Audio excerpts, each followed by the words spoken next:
আয় ভিতর আয়, খাওয়া দাওয়া কর। চোখ মুখ দেখে বোঝা যাচ্ছে অনেক অনেক খিদা পেয়েছে তোর। কথাটি শুনেই রাফি মনে মনে বলতে থাকে, আমার বউয়ের বিয়ে আমাকে খাওয়াবে, বাহ। তখন রাফি বলল, না আমি খাবো না, আমার রুমে নিয়ে চলো, ঘুমিয়ে যাব। রাফির মা বলল, ঠিক আছে বাবা চল। তো এরপরে রাফিকে একটি রুমে নিয়ে গিয়ে ঘুমানোর জন্য জায়গা করে দেওয়া হয়। অনেক জার্নি ও হাজারো টেনশন নিয়ে রাফি ঘুমিয়ে পড়ে, কিন্তু হঠাৎ করেই মধ্যরাতে রিয়া চিৎকার দিয়ে ওঠে আর বলতে থাকে, প্লিজ আমাকে মেরে ফেলো না, হাসিব বাঁচাও আমাকে। এমন চিৎকার শুনে সাথে সাথেই হাসিবের ঘুম ভেঙে যায় আর দেখতে পাই রিয়া ঘুমের মধ্যে এমন চিৎকার করতেছে। তখন হাসিব বলল, রিয়া, এই রিয়া কি হয়েছে তোমার, এমন চিৎকার করতেছো কেন? হাসিবের ডাক শোনা মাত্রই রিয়ার ঘুম ভেঙে যায়। তখন রিয়া বলতে থাকে, আমি একটা স্বপ্ন দেখছি। তখন হাসিব বলল, স্বপ্ন দেখে কেউ এমন করে চিৎকার করে? হ্যাঁ, আর একটু হলে তো আমি ভয় পাইছিলাম। রিয়া বলল, শোনো তবে কি হয়েছে? আমি দেখলাম রাফি আমাকে মেরে ফেলতাছে, কত রিকোয়েস্ট করলাম তবুও ছাড়ছে না। তখন হাসিব বলল, তুমিও না হও, আমি থাকতে তোমার কিছু হবে না, কথাটি মাথায় রাখো। তখন রিয়া বলল, শোনো একটা কথা বলি। তখন হাসিব বলল, আরে বাবা পারমিশন নিতে হবে না, বলো কি বলবা। তখন রিয়া বলল, তোমার বাবার সম্পত্তি এখন 2 ভাগ হবে, কিন্তু এই সব কিছু তোমার নামে লিখে দেওয়ার কথা ছিল। হাসিব বলল, কিন্তু কি আর করার বলো, ও তো ফিরে এসেছে। তখন রিয়া বলল, তাতে কি, আমরা যে কোনোভাবেই রাফিকে এই বাসা থেকে তাড়াবো। তখন হাসিব বলল, মানে তুমি কি বলতে চাচ্ছ? রিয়া বলল, আমরা কোনো একটি কাহিনী ঘটিয়ে রাফিকে এই বাসা থেকে বের করে দেব, তারপর পুরো সম্পত্তি তোমার নামে লিখে নিব। তখন হাসিব বলল, আচ্ছা দেখা যাক, তবে এখন ঘুমাও, অনেক রাত হয়েছে।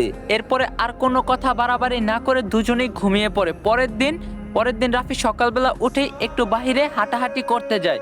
বেশ কিছুক্ষণ হাঁটার পর হঠাৎ করে একটি মেয়ে এসে সালাম দেয়। আসসালামু আলাইকুম, কেমন আছেন? একটু অবাক হয়ে বলে, ওয়ালাইকুম আসসালাম, কে আপনি? চিনলাম না তো সঠিক। আমার নাম পুতুল। পুতুল নামটি বলার সাথে সাথেই রাফি বলে ওঠে, ওহ পুতুল তুমি, কিন্তু তোমার এই অবস্থা কেমনে হলো? তখন পুতুল বলল, যাক তবে চিনতে পারছো? তখন রাফি বলল, তোমাকে কি ভোলা যায়, বলো কেমন আছো? তখন পুতুল বলল, আলহামদুলিল্লাহ ভালো আছি, কিন্তু এখন এই মুহূর্তে আরো বেশি ভালো। তখন রাফি বলল, সত্যি তুমি অনেক চেঞ্জ হয়ে গেছো। তখন পুতুল বলল, তুমিও। তখন রাফি বলল, তোমার স্বামী কেমন আছে? তখন পুতুল বলল, আমি এখনো বিয়ে করি নাই। তখন রাফি বলল, মানে? তখন পুতুল বলল, সবই তো জানো, আবার নতুন করে কি জানতে চাইতেছো শুনি। তখন রাফি বলল, তোমার মাথায় নিশ্চয়ই সমস্যা আছে, কেউ এমন করে নিজের জীবনটাকে শেষ করে? পুতুল বলল, ভালোবাসি যে তাকে এখনো। রাফি বলল, তোমার এটা পাগলামি, কারণ পাগলামি ছাড়া কখনো সম্ভব না এটা। তখন পুতুল বলল, তাকে ভোলার অনেক চেষ্টা করছি, কিন্তু দিন শেষে তাকে ভুলতে পারিনি, হয়তো এটা আমার ব্যর্থতা। তখন রাফি বলল, থাক কিছু বললাম না, আজ চলি, আবার অন্যদিন কথা হবে। তখন পুতুল বলল, তুমি একটু সাবধানে থাকিও। তখন রাফি বলল, কেন? তখন পুতুল বলল, তোমার বাসার লোক ভীষণ ডেঞ্জারাস। তখন রাফি বলল, একদম বাজে কথা বলবা না, আমার পরিবারের লোকজনকে আমি ভালোভাবে চিনি। তখন পুতুল বলল, ওহ জানো আমার এই অবস্থা হবার কারণ কি? তখন রাফি বলল, না বললে কেমনে করে জানবো বলো। তখন পুতুল বলল, থাক অন্যদিন দেখা হলে বলবো, ভালো থাকিও, আল্লাহ হাফেজ। এটা বলে পুতুল সেখান থেকে চলে যায়। আপনারা বলতে পারেন পুতুলকে, এখন বলা যাবে না, ধৈর্য ধরুন, সব জানতে পারবেন ইনশাল্লাহ। তো এরপরে রাফি আর কিছু জানতে না চেয়ে বাসায় চলে আসে। এসেই দেখে সবাই খেতে বসেছে। এমন সময় রাফির মা বলে ওঠে, রাফি ফ্রেশ হয়ে আয়, এসে খাবার খাবি, খেয়ে নে। মায়ের কথা মতো রাফি ফ্রেশ হয়ে এসে খেতে বসে সবার সাথে। এমন সময় রাফি তার বাবাকে বলে, বাবা একটা কথা বলার ছিল। তখন রাফির বাবা বলল, বল কি বলবি? তখন রাফি বলল, আমি তো দেশে ফিরে আইছি, এখন ব্যবসা করব এবং জমিতে চাষবাদ করব। তখন রাফির বাবা বলল, তো এতে আমি কি করব? তখন রাফি বলল, কিছু করতে বলছি না, শুধুমাত্র আমি আমার জমিগুলো দেখায় দাও, যেগুলো আমি বিদেশ থাকতে ক্রয় করছি, আর হ্যাঁ 14 লাখ টাকা ক্যাশও দিয়েছি, ওইগুলো দাও, ব্যবসা করব। শুনে রাফির বাবা বলে উঠে, কিসের জমি? তখন রাফি বলল, আমি বিদেশ থাকতে যে জমি কিনছি আমার নামে ওই জমি। তখন রাফির বাবা বলল, সেই জমি তোর একার নামে না, হাসিবও সেখানে পাবে। তখন রাফি বলল, মানে ও পাবে কেন, বুঝলাম না। তখন রাফির বাবা বলল, দুজনের নামে আছে তাই পাবে। তখন রাফি বলল, কিন্তু বাবা এই সব তো আমি নিজের টাকায় কিনেছি। তখন রাফির বাবা বলল, যে 1 বিঘা জমি তার আবার এত কথা? বাবার মুখে 1 বিঘা কথাটা শুনেই রাফি বেশ আশ্চর্য হয়।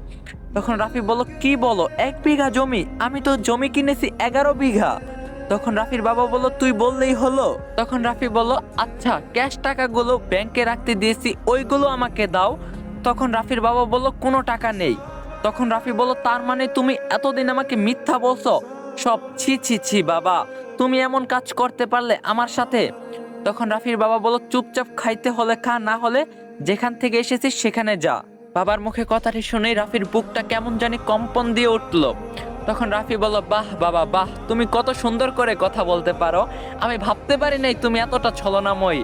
এই কথা শুনে রিয়া বলল, হাসিব, তোমার বাবাকে একটা মানুষ অপমান করতেছে আর তুমি মুখ বুজে সহ্য করতেছো, কেমন ছেলে তুমি? তখন রাফি বলল, এই চুপ কর, তুই একটা মানুষ কি রে? তখন রিয়া বলল, কি ভাবছিস তোর এই ধমকে আমি ভয় পাবো আর চুপ করে থাকবো? তখন রাফি বলল, হাসিব, ওকে চুপ থাকতে বল, না হলে কখন যে থাপ্পড় দিব নিজেই জানি না। তখন হাসিব বলল, আমার বউ তো মিথ্যা কিছু বলতাছে না, সত্যিই তো তুই বাবাকে অপমান করতাছিস, আবার বড় বড় কথাও বলতাছিস। তখন রাফি বল, ওহ বাবা, তোমাকে শেষবারের মতো একটি কথা বলি, তুমি কি আমার কষ্টের টাকা পয়সাগুলো ফিরিয়ে দিবে প্লিজ? আমি নতুন করে বাঁচতে চাই। তখন রাফির বাবা বলল, কোনো টাকা নেই। তখন রাফি বলল, মা তুমি তো কিছু বলো বাবাকে। তখন রাফির বাবা বলল, তোর মা কি বলবে শুনি, এই বাসাতে আমি যা বলবো তাই হবে। তখন রাফি বলল, ভালো, খুবই ভালো। আর আর কোনো তর্ক না করে রাফি নিজের রুমে চলে যায়। খাওয়া দাওয়া না করেই রুমে এসে ভাবতে থাকে, সত্যিই তো পুতুল মিথ্যা কিছু বলে নাই, আমার পরিবারের লোকেরা ভীষণ খারাপ। এমন সময় রাফি লক্ষ্য করে রিয়া তার রুমে এসেছে। এটা দেখে রাফি জিজ্ঞাসা করে, তুই এই রুমে কি করিস? তখন রিয়া বলল, তুই এখান থেকে চলে যা, আমাদের সুখে থাকতে দে প্লিজ। তখন রাফি বলল, ছি রিয়া, তুই যে এমন হয়ে যাবি আমি কখনো কল্পনাও করতে পারি নাই। তখন রিয়া বলল, যা হবার হয়ে গেছে, তুই চলে যা এই বাসা থেকে। তখন রাফি বলল, আশ্চর্য, আমার বাসা থেকে আমি কেন চলে যাব? তখন রিয়া বলল, যাবি কি না? তখন রাফি বলল, যাব না, দেখি তুই কি করতে পারিস। তখন রিয়া বলল, ঠিক আছে, দেখ আমি কি করতে পারি আর না করতে পারি। এই কথাটি বলে রিয়া দরজাটা লাগিয়ে দেয় সাথে সাথে। তখন রাফি বলল, এই দরজা লাগিয়ে দিচ্ছিস কেন? দরজা লাগিয়ে দিয়ে রিয়া এমন একটি কাহিনী ঘটিয়ে ফেলে যার জন্য রাফি মোটেও প্রস্তুত ছিল না।